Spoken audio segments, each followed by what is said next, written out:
Hello everyone, welcome back to the channel. आज का ये वीडियो होने वाला है यामाहा की FZS FI V4 के बारे में, जो कि OBD2B में अपडेट करी गई है यामाहा की तरफ से। और ये जो मोटरसाइकिल है वो अपने 150 सीसी कैटेगरी में सबसे ज्यादा माइलेज देने वाली मोटरसाइकिल मानी जाती है। तो लोग इसको इसी वजह से खरीदते हैं, साथ में रिलायबल इंजन जो है वो भी आपको मिलता है। तो मैं आपको इस वीडियो में चला के दिखाने वाला हूं कि मोटरसाइकिल जो है वो चलने में कैसी है, शहर में कैसा परफॉर्मेंस मिलेगा, हाईवे पे कैसा परफॉर्मेंस मिलेगा, उसके अलावा क्या फीचर्स यहाँ पे आते हैं आज के टाइम पे जब GST 2.0 आया है, उसके बाद इसकी प्राइसिंग जो है वो कितनी है वो भी मैं आपको बताऊंगा। तो इस वीडियो को हम लोग स्टार्ट करें उससे पहले आपको यामाहा की लाइनअप में ये मोटरसाइकिल खरीदनी है तो आप शोरूम को कांटेक्ट कर सकते हो। मैंने वीडियो के डिस्क्रिप्शन बॉक्स में नंबर और एड्रेस शोरूम का दोनों छोड़ रखे हैं, तो वहां से कांटेक्ट करके आप ये मोटरसाइकिल खरीद पाओगे। स्टार्ट करते हैं। सबसे पहले आप चाबी देख लो इसकी। देखो कोई बदलाव नहीं है चाबी में। R15 में भी यही चाबी आती है, MT में भी यही चाबी आती है और यही आपको इसमें FZ में भी मिलेगी। तो सिंपल वाली चाबी, अपने पास लोगो यामाहा का दोनों तरफ आपको इस तरह का देखने को मिल जाएगा। तो ये की इसके साथ में आएगी और इसको अपन लगा देते हैं। यहाँ पे देखो टैंक के पास ये चाबी लगाते हो आप। और देखो मोटरसाइकिल में 4 अलग अलग कलर ऑफर किए जाते हैं, उसके अलावा मल्टीपल वेरिएंट्स भी आते हैं, जैसे कि स्टैंडर्ड आता है, डीलक्स आता है। डीलक्स में मतलब स्टैंडर्ड में ये OBD2B आता है। तो ये इस तरह के वेरिएंट्स अलग अलग ऑफर किए जाते हैं। उसके बाद में कलर ऑप्शन भी अपने पास में है। जैसे ये वाला जो कलर है ना, ये दिखने में बहुत अच्छा लगता है। इसका नाम है आइस फ्लू वर्मिलियन। उसके अलावा अपने पास मल्टीपल कलर्स और भी आते हैं, जैसे कि एक ग्रीन आता है, एक अपने पास ग्रे आता है। उस तरह के मल्टीपल कलर ऑप्शन है। अब देखो इस कलर के साथ में क्या किया है इन्होंने कि कलर के साथ में अपने पास ऑरेंज कलर के अलॉय व्हील्स दिए जो थोड़ा सा फंकी भी लगेंगे और ग्राफिक्स जो है वो थोड़ा सा मिनिमम दिए, मतलब बहुत ही मिनिमलिस्टिक ग्राफिक्स का वर्क यहाँ पे देखने को मिलेगा। टैंक के आसपास आप देखो ये ऐसे कुछ ग्राफिक्स है अपने पास सिंपल, जो कि थोड़ा सा रेड ऑरेंज का फील दे रहे हैं। और ये अपने पास में यहाँ पे टैंक के नीचे जो काउल है उसमें भी आपको वो ग्राफिक्स जो है देखने को मिल जाएंगे। FZS की 3D बैजिंग यहाँ पे। टैंक बड़ा ऊंचा सा लगता है, एकदम स्ट्रीट फाइटर वाला डिजाइन जो है वो आपको यहाँ पे मिलेगा। अच्छा एक चीज और है, ये नॉन हाइब्रिड मॉडल है, इसमें हाइब्रिड मॉडल भी आता है, उसका मैंने वीडियो बना रखे है। और अगर आप हाइब्रिड और नॉन हाइब्रिड को मतलब साइड बाय साइड खड़ा करके देखोगे तो डिजाइन में कोई भी फर्क आपको देखने को नहीं मिलेगा। मोटरसाइकिल थोड़ा सा मतलब चौड़ी सी लगती है, टायर चौड़े चौड़े मिल जाते हैं, सीट में चौड़ाई है, तो उस तरह की मोटरसाइकिल है। लेंथ में ऐसा नहीं है कि बहुत ज्यादा लेंथ में बड़ी लगेगी, बट ओवरऑल डिजाइन जो है वो आपको ऐसा कुछ मिलेगा। बल्क तो मिलेगा टैंक वैंक के आसपास, तो उसकी वजह से भी बड़ी लगेगी। यहाँ पे देखो आगे की तरफ अगर मैं इसको थोड़ा सीधा करूं तो ये अपने पास में फ्रंट का ऐसा कुछ डिजाइन रहेगा। और यहाँ पे अपने पास में DRL साइड में मिलते हैं, ये पे LED हेडलैम्प जो है वो मिल जाता है। तो ये अपने पास में हेडलाइट की यूनिट है जो कि काफी टाइम से इसी तरह की आ रही है, LED का सेटअप। अब यहाँ पे इन्होंने नया चेंज क्या किया है OBD2B के साथ में ही, ये यहाँ पे इन्होंने क्या किया, छोटा सा ये चेंज किया है कि इंडिकेटर पहले जो नॉर्मल आते थे ना उसको इन्होंने उसी फेयरिंग में माउंट कर दिया है, वो भी LED में। तो इस तरह का अपने पास में LED का सेटअप हो गया है। उसके बाद में यहाँ पे अपने पास छोटा सा वाइजर आप मान सकते हो, वाइजर तो नहीं, एक छोटा सा काउल लगा हुआ डिजाइन के लिए। लोगो यहाँ पे यामाहा का मिलेगा, नंबर प्लेट का सेटअप यहाँ पे। और इसमें जो सस्पेंशन आते हैं उनकी थिकनेस काफी ज्यादा है, मतलब कि काफी मोटे चंकी से सस्पेंशन इसमें दिए जाएंगे। टेलीस्कोपिक सस्पेंशन है, यामाहा की ब्रांडिंग यहाँ पे भी है अपने पास में। और बाकी अपने पास देख सकते हो मोटरसाइकिल में देखो मोस्टली फाइबर ही यूज हुआ है हर एक जगह पे। चाहे आप इसका टैंक देखो, फ्रंट फेंडर या पीछे के हिस्से पे जाओगे सब कुछ आपको प्लास्टिक बॉडी में ही मिलेगा। और मोटरसाइकिल इसी वजह से बहुत ज्यादा ओवर वेट भी नहीं है, 136 kg वेट है, तो अपने सेगमेंट के हिसाब से मोटरसाइकिल काफी लाइट वेट है। तो अगर आप इसको अपाचे या पल्सर वगैरह से कंपेयर करने जाओगे ना तो मोटरसाइकिल वजन में हल्की है, इसलिए चलाने में थोड़ी बहुत इजी पड़ती है। और उसके बाद में ये अपने पास में 17 इंच के अलॉय व्हील फ्रंट और रियर दोनों जगह है। टायर्स बहुत चौड़े आते हैं, 100 mm का टायर आता है फ्रंट में, तो विड्थ बहुत अच्छी है। ट्यूबलेस टायर्स यहाँ पे, C8 के टायर्स यहाँ पे लगे। पीछे 140 है जो कि बहुत अच्छी विड्थ देता है किसी टाइम पे, मतलब यामाहा FZ ही इस तरह की मोटरसाइकिल हुआ करती थी तो जानी जाती थी, मतलब बहुत चौड़े टायर आते थे। ये देखो इस तरह की प्रेजेंस मिलेगी, अच्छी ग्रिप भी मिलेगी इन टायर से। और एग्जॉस्ट अपने पास में ऐसा कुछ है जो कि छोटा सा है, दिखने में भी ठीक लगता है। और उसके बाद में 282 mm की डिस्क ब्रेक फ्रंट में मिलेगी, पेडल डिस्क नहीं है, नॉर्मल डिस्क है अपने पास में। कुछ चीजें हैं जो बहुत ही अच्छी क्वालिटी की मिलती है, जैसे बाइब्रे की तरफ से यहाँ पे कैलिपर्स आते हैं और ABS जो है फ्रंट में आता है, केवल पीछे नहीं आता है। तो पीछे सिर्फ 220 mm की डिस्क मिलेगी, ABS नहीं मिलेगा। एक चीज और है कि इस मोटरसाइकिल में मतलब ट्रैक्शन कंट्रोल दे रखा है कंपनी ने, बट मेरे ख्याल से वो थोड़ा सा ओवरकिल है, क्योंकि ये इंजन 12 bhp के आसपास पावर जनरेट करता है। तो मेरे ख्याल से इसमें इतना ज्यादा पावर नहीं मिलता है कि आप ट्रैक्शन कंट्रोल का प्रॉपर यूज करो और आपको सेफ्टी मिले। उसकी जगह मेरे ख्याल से डुअल चैनल एबीएस अगर यहाँ पे दिया जाता वो ज्यादा सेंस बनाता। तो ये काम यामाहा मेरे ख्याल से कर सकता है। बाकी यहाँ पे आप देख सकते हो कि इंजन जो है वो वही 150 सीसी का इंजन है। यहाँ पे मतलब ऑयल कूलिंग वगैरह नहीं है, एयर कूल्ड इंजन है। पावर की जैसे बात करोगे ना तो 12.2 bhp का पावर ये देगा आपको, मतलब जनरेट करके, और 13.3 न्यूटन मीटर्स का टॉर्क आपको यहाँ से मिलता है। तो ये पावर फिगर्स यहाँ पे इंजन के हैं। अपने सेगमेंट में देखोगे तो मोटरसाइकिल थोड़ी सी अंडर पावर्ड है और शहर में चलाने के लिए डिसेंट पावर है यहाँ पे। अभी मैं आपको चला के बताऊंगा तब मैं आपको चीजें ज्यादा बेटर समझाऊंगा। नीचे की तरफ आप देखो यहाँ पे कौल आ जाता है, और जैसे ऑक्सीजन सेंसर की बात करोगे ना तो OBD2B में ये दूसरा ऑक्सीजन सेंसर यहाँ पे है और ये अपने पास में पहला वाला है। तो ये चीज आपको चेंज हुई दिखेगी यहाँ पे। फुटपैक्स की क्वालिटी अच्छी है, जैसे ये राइडर वाले अपने पास में यहाँ पे फोल्डेबल, और पिलियन वाले भी फोल्डेबल मिल जाते हैं। उसके बाद में बात आ जाती है यहाँ पे ये टायर हगर वगैरह की, तो वो सब चीजें आपको फिट करी हुई मिलेंगी। ये अपने पास टेल सेक्शन है, ऐसी कुछ टेल लाइट है, बल्कि लगती है, बड़ी लगती है, टैंक काफी ज्यादा बड़ा लगता है इस मोटरसाइकिल का। तो ये मतलब ऐसा लगता है कि ऊपर के सेगमेंट की मोटरसाइकिल है टैंक वैंक की वजह से। ये आप देख सकते हो इसका लुक कितना मतलब बल्क निकल के आ रहा है टैंक पे, और डुअल टोन फिनिश है, साथ में थोड़ा बहुत ग्राफिक्स भी है, तो ये अच्छी लगती है डिजाइन वाइज। वैसे E20 यहाँ पे है तो ये नए नॉर्म्स के हिसाब से कंप्लाई करेगी। E20 फ्यूल आप इसमें डलवा सकते हो। इसके बाद में सीट इसकी बहुत ही कंफर्टेबल, फैमिली टाइप लोगों के लिए, मतलब जो लेडी पिलियन अगर बैठाना चाहते हैं साइड में होके, साड़ी वाड़ी पहन के कोई भी बैठना चाहेगा तो इसमें जरूर बैठ पाएगा, इतनी कोई दिक्कत नहीं है। ऑलमोस्ट फ्लैट सीट है, हल्का सा स्टेप अप है ना के बराबर, और लंबाई चौड़ाई बहुत अच्छी है सीट की, स्पेस बहुत अच्छा है सीट का। जो कुशनिंग है वो थोड़ी सी फर्म जरूर है, बट फिर भी सीट दो लोगों के लिए बहुत ही कंफर्टेबल रहेगी। बहुत अच्छा स्पेस है यहाँ पे सीट में, तो उसमें कोई दिक्कत नहीं है। यहाँ पे ये अपने पास में ग्रैबर है इस तरह का, जो कि होल्ड करने में कोई दिक्कत नहीं देगा। और फिर उसके बाद में आते हैं इसमें 5 गियर, पहला आगे लगता है, 4 ऊपर लगेंगे। उसके बाद में ओपन चेन सिस्टम है, थोड़ा बहुत चेन कवर जरूर है, जैसे कि ऊपर की तरफ कवर है, नीचे की तरफ थोड़ा बहुत कवर दिया है इन्होंने, तो वो चीज है। साड़ी गार्ड है जो कोई डिजाइन ठीक किया है, और उसके बाद में सेंटर स्टैंड भी यहाँ पे आएगा साइड स्टैंड के साथ साथ, तो वो दोनों चीजें आपको मिलेंगी। अब बात आती है टैंक कैपेसिटी की, तो 13 लीटर की कैपेसिटी है, अच्छी खासी रेंज आपको मिलेगी, क्योंकि मोटरसाइकिल का माइलेज बहुत अच्छा है। ये मोटरसाइकिल ऑलमोस्ट करीब मान के चलो 50 से 55 तक का माइलेज निकालती है, तो उसकी वजह से आपको रेंज अच्छी मिलेगी।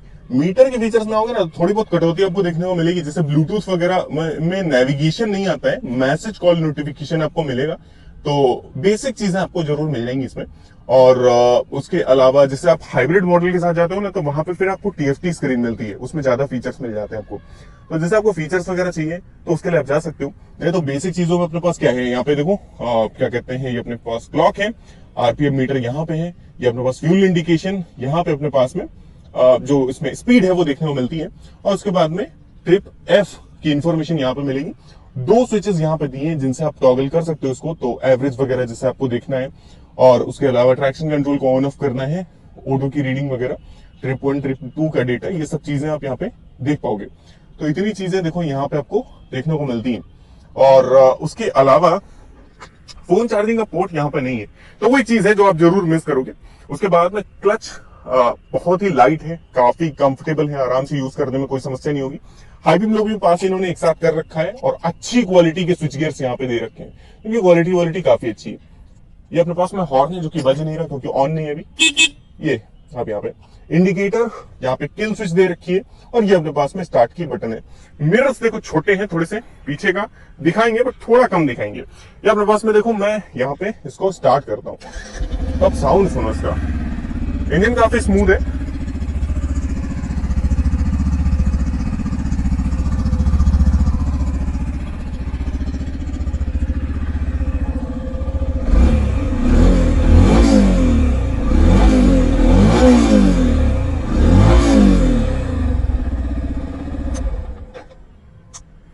ये साउंड है कुछ इस तरह का मोटरसाइकिल के साथ में। और पीछे की तरफ जो सस्पेंशन है वो मोनोशॉक सस्पेंशन आता है, मोनोक्रॉस सस्पेंशन बोलती है यामाहा, और उसके अलावा इसमें एडजस्टेबिलिटी भी है अपने पास में। तो ये देखो ओवरऑल चीजें हैं जो यहाँ पे मिलती हैं। उसके बाद में 790 mm की सीट हाइट रखी है, जो कि बहुत ही एक्सेसिबल है। आराम से कोई भी होगा जो 5 फुट 4 या 5 फुट 5 के आसपास होगा वो चला पाएगा, पैर उसके पहुंच जाएंगे। 165 mm का ग्राउंड क्लियरेंस है, जो कि ठीक है इस मोटरसाइकिल के हिसाब से। ये देखो मोटरसाइकिल के बारे में बात होगी कि फीचर्स में क्या क्या है। अब मैं आपको चला के दिखाता हूँ कि मोटरसाइकिल चलने में किस तरह की है और उसके अलावा कैसे क्या परफॉर्मेंस ये निकाल के दे पाएगी। तो स्टार्ट करते हैं यामाहा एफजी का राइड रिव्यू।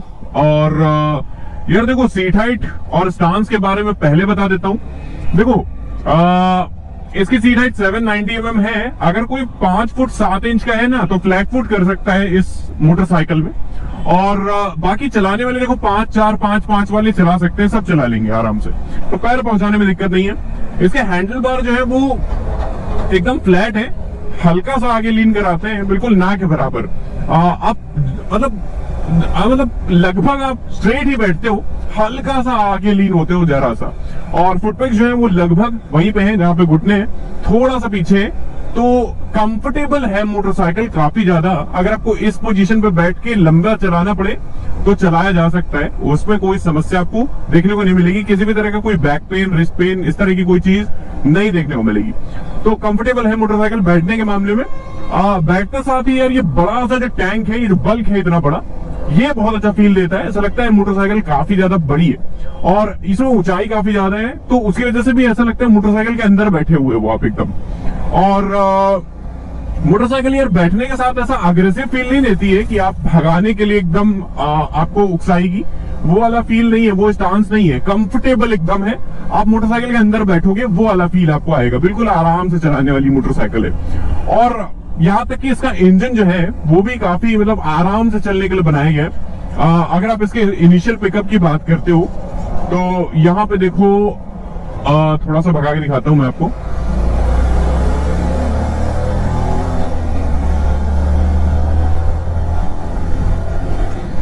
यार देखो, इनिशियल पिकअप तो इसका ओके टाइप है। ऐसा बहुत ज्यादा पावरफुल या 150 सीसी क्लास के हिसाब से आपको बहुत ज्यादा पंच नहीं मिलेगा। जैसे मैं अभी चला रहा हूँ पिलियन के साथ में, तो मेरे को ओके काइंड ऑफ पावर मिल रहा है, जो कि आप शहर में मोस्टली यूज करोगे उस तरह का पावर मिल रहा है। और मोटरसाइकिल बिल्कुल भी इंटिमिडेट नहीं करती है, डराती नहीं है किसी भी तरह से। आप ज्यादा क्लच छोड़ दो किसी भी टाइम पे तो आपको ऐसा बहुत ज्यादा खतरनाक वाला जर्क नहीं देखने को मिलता। तो वो अग्रेसिव नेचर नहीं है बिल्कुल भी मोटरसाइकिल का। एकदम आराम से चलेगी, काम है, एकदम शांत है, बस ये वाली फील आपको मोटरसाइकिल देगी है। और मोटरसाइकिल हाईवे पे क्रूज करने के लिए देखो 5th गियर, मतलब 5 ही गियर है, और 5th गियर में अगर आपने डाल दी है तो आप मान के चलो कि आप 70 के आसपास क्रूज कर सकते हो। ये स्पीड आप मेंटेन कर सकते हो उसमें। मिड रेंज परफॉर्मेंस जो है वो काइंड ऑफ लीनियर वे में है। अगर आप थ्रॉटल खोलोगे तो आप देख सकते हो कि जैसे शहर में तो आप ओवरटेक कर लोगे आराम से, बट जैसे हाईवे पे आपको ओवरटेक करना है ना, तो आपको थोड़ा बहुत थ्रॉटल ज्यादा खोलना पड़ेगा, वो चीज यहाँ पे है। और जैसे आप बात करोगे इस मोटरसाइकिल के टॉप एंड परफॉर्मेंस वगैरह की, तो टॉप एंड जो है वो काइंड ऑफ लीनियर है, वहां पे भी बहुत ज्यादा जूस नहीं देखने को मिलेगा आपको इंजन से। तो वो चीज है कि परफॉर्मेंस जो है मोटरसाइकिल का वो इस तरह से दिया गया है ताकि आप शहर में चला सको मोस्टली, और हाईवे पे क्रूज करना है तो 70 के आसपास आप क्रूज कर सकते हो। तो वो चीज है। उसके बाद में अगर आप बात करते हो इंजन के स्मूथनेस के बारे में, तो मोटरसाइकिल का इंजन जो है वो काफी ज्यादा स्मूथ है, मतलब एकदम अलग ही लेवल रिफाइनमेंट देखने को मिलता है। अगर आप इस मोटरसाइकिल के इंजन पे थोड़ा सा ज्यादा जोर डालते हो या तेज थ्रॉटल खोलते हो ना, तब आपको हल्के वाले वाइब्रेशंस देखने को मिलते हैं। बाकी मोटरसाइकिल बहुत ज्यादा स्मूथ है।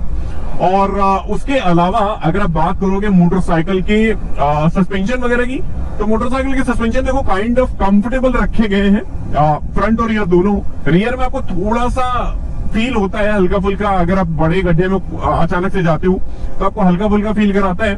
बाकी फ्रंट जो है वो बहुत ही अच्छा एब्जॉर्ब करता है। तो फ्रंट जो है कंफर्टेबल ज्यादा है, और जो रियर है वो थोड़ा सा स्टिफनेस लेके आएगा अपने साथ में। जैसे यहाँ पे देखो बैड पैच है, और रियर जो है वो हल्का सा फील कराता है। तो इस तरह के सस्पेंशन का सेटअप मिलता है आपको। अगर आप आराम से निकालोगे तो आपको पीछे वाले से भी बहुत ज्यादा जर्क देखने को नहीं मिलेगा। तो कंफर्टेबल तो है सस्पेंशन के मामले में। और मोटरसाइकिल पता है बैलेंस नहीं लूज करती है आसानी से, ये इसकी बहुत अच्छी खासियत है। मतलब जिस तरह के टायर्स दिए जाते हैं, जिस तरह का मतलब चैसी है, बहुत ही अच्छा बैलेंस मिलता है आपको। अगर आप कॉर्नर पे लीन करते हो या कहीं पे लीन वीन कर देते हो थोड़ा ज्यादा भी लीन करते हो ना तो आपको कॉन्फिडेंस मतलब लूज नहीं होने देती कहीं से भी। तो आराम से चलाने के लिए मोटरसाइकिल मतलब लीन वीन भी करना है तो वो भी आप कर पाओगे आराम से। तो वो चीज है कि मोटरसाइकिल जो है वो कई मायने में आपको मतलब छूट देती है एक तरीके से। और अगर आप बात करोगे इस मोटरसाइकिल की गियर बॉक्स की, तो मोटरसाइकिल में देखो 5 गियर आते हैं, बहुत आराम से आप शिफ्ट कर सकते हो, आपको पता भी चलता है एक बार में कि गियर चेंज हुआ है। और उसके अलावा क्लच बहुत लाइट है इसका, मतलब आप बार बार ऑपरेट करोगे शहर के अंदर तो भी आपको कोई भी दिक्कत देखने को नहीं मिलेगी। ऐसा नहीं लगता कहीं से भी कि क्लच जो है वो उंगलियों में दर्द देगा। तो क्लच जो है वो काफी सही है, काफी लाइट है, और गियर बॉक्स जो है वो बहुत ही अच्छा है। उसके बाद में बात आती है ब्रेक्स की। तो मोटरसाइकिल का जो पिछला ब्रेक है वो यहाँ पे मैं लगा के दिखाता हूँ आपको। यार देखो, मोटरसाइकिल का पिछला ब्रेक में बहुत ज्यादा बाइट नहीं है, बहुत ज्यादा पावर नहीं है, बहुत ज्यादा परफॉर्मेंस नहीं है। मोटरसाइकिल को मतलब जैसे आप स्लो डाउन करना चाहते हो तो उस हिसाब से मोटरसाइकिल का ब्रेक जो है वो सही है। उसके अलावा अगर आप फ्रंट की बात करोगे तो फ्रंट में आपको यहाँ पे लगा के दिखाता हूँ। यार फ्रंट काफी अच्छा खासा पावर लेके आता है, जरा से टैप पे अच्छा रिस्पॉन्स मिलता है आपको। तो फ्रंट ब्रेक बहुत अच्छा है, आप रिलाय कर सकते हो पूरी तरह से फ्रंट ब्रेक पे, और बहुत ही अच्छा ब्रेक है। दोनों का कॉम्बिनेशन देखो, आपको इस मोटरसाइकिल में कोई भी दिक्कत नहीं देगा, क्योंकि मोटरसाइकिल बहुत ज्यादा पावरफुल नहीं है, बहुत ज्यादा वेट नहीं है मोटरसाइकिल का, तो आराम से ब्रेक मतलब रोका जा सकता है इस तरह के ब्रेकिंग सिस्टम के साथ में। और उसके बाद में बात आती है जैसे इसमें ट्रैक्शन कंट्रोल है, सिंगल चैनल एबीएस है।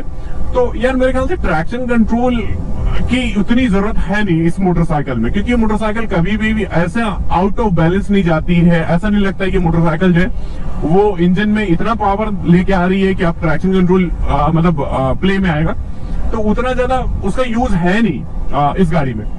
और मेरे ख्याल से इसमें डुअल चैनल एबीएस है तो ज्यादा सेफ रहेगा। फ्रंट में तो एबीएस है, तो फ्रंट में आप थोड़ा सा तेज भी टैप करोगे ना तो भी समस्या नहीं होगी आपको, लॉक नहीं होगा फ्रंट व्हील। उसके अलावा देखो, यामाहा मेरे ख्याल से 2 काम कर सकता है इस मोटरसाइकिल की सेल्स को बढ़ाने के लिए।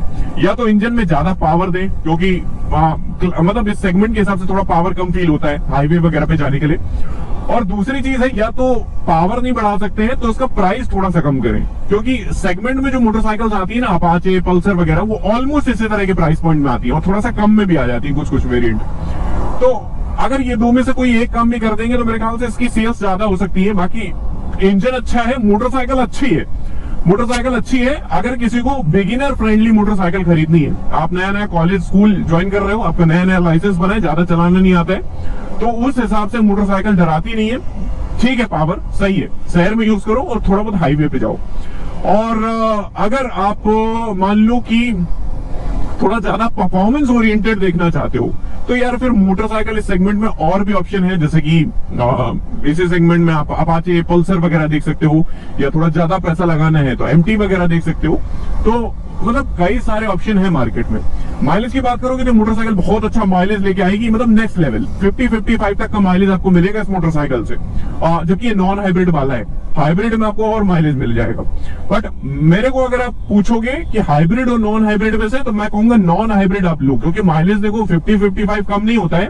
अगर आपको उससे भी ज्यादा माइलेज चाहिए तो फिर आप 125 सीसी खरीद सकते हो। तो वो चीज है कि बहुत ज्यादा पैसा नहीं देना पड़ेगा, इससे 10,000 रुपए ज्यादा देके आप हाइब्रिड वाला मॉडल ले सकते हो, उसमें स्क्रीन भी थोड़ी एडवांस वाली मिल जाएगी।